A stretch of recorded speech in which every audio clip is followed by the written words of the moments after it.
Hillary Clinton tore into the GOP's presumptive nominee Wednesday. In a CNN interview, Clinton said Trump is too dangerous to be president. Are you ready for Donald Trump? I mean, he's already got an unflattering nickname for you. He's unlike any other candidate probably, certainly you've ever run against, anybody's seen in a long time. Well, you know, Anderson, I've seen the presidency up close from two different perspectives, and I think I know what it takes. And I don't think we can take a risk on a loose cannon like Donald Trump running our country. He's a loose cannon. I mean, he's somebody who has said so many things, and I'm sure he'll be scrambling and his advisors will be scrambling, but he's already said all of these things. I think he is a loose cannon, and loose cannons tend to misfire. The man is the presumptive nominee, and you know, being a loose cannon doesn't in any way protect him, I hope, from being asked the hard questions that he should have been asked during the whole primary process. He's made references to your marriage, to your husband. Are you prepared? Well, he's not the first one, Anderson. I can't say this often enough.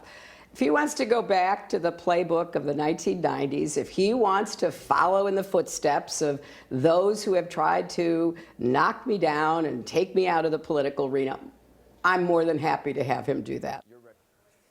As both candidates look ahead to a November showdown, a recent poll shows Clinton with a 13-point advantage over Trump in a hypothetical matchup. The poll also found voters trust Clinton more than Trump on almost every issue, from health care and climate change to terrorism and immigration.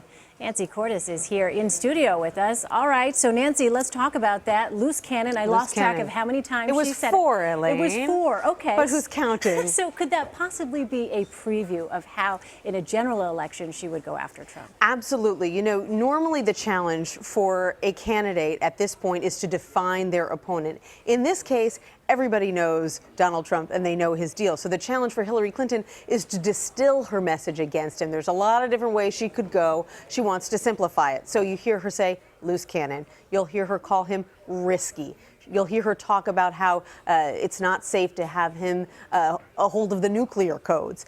She's going to make the case that he can't be commander-in-chief, that he can't unify the party, and that he's only out for himself. So those are the messages you're going to hear her hammer home again and again, the way that she hammered home that loose cannon message in that interview. All right. So even as she was conducting that interview, at the same time, she is still facing challenges here from the Sanders campaign. So how tricky is that going to be for her, you know, trying to pivot completely to Trump while still fending off this challenger? Well, it's logistically tricky because it means she has to divide her time and her money between the primary campaign and the general election campaign. And you saw her doing that this week. She went to West Virginia and Kentucky, which vote later this month, but she also slipped in a trip to Ohio, which is a big battleground state. And then she's going to go do some fundraising in California.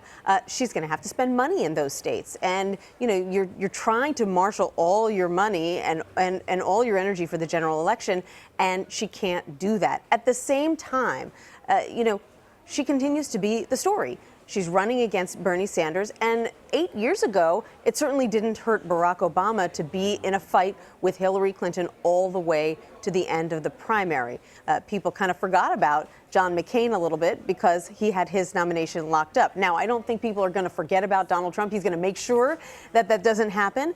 But, you know, she does have a delicate balancing act, no question. So just in terms of looking ahead, the VP shortlist is something I know they're talking about on the Republican side. Yes. What about on the Democratic side? Are you hearing anything from the Clinton campaign? The campaign continues to insist that they haven't even started thinking about this yet, all in due time. They are going to have a very formal vetting process, but it isn't really underway yet. Well, the truth is that there is sort of this list of names out there that has virtually been unchanged for a year. Senator Tim Kaine of Virginia, Senator Mark Warner of Virginia, Senator Elizabeth Warren, who was tweeting up a storm last night talking about how she's going to do everything she can to go after Trump. Cory Booker of New Jersey. There's Mark Warner. You know, this is a list that kind of hits all the bases. You've got people who are familiar with military affairs. You've got diversity. You've got men. You've got women. You've got battleground states.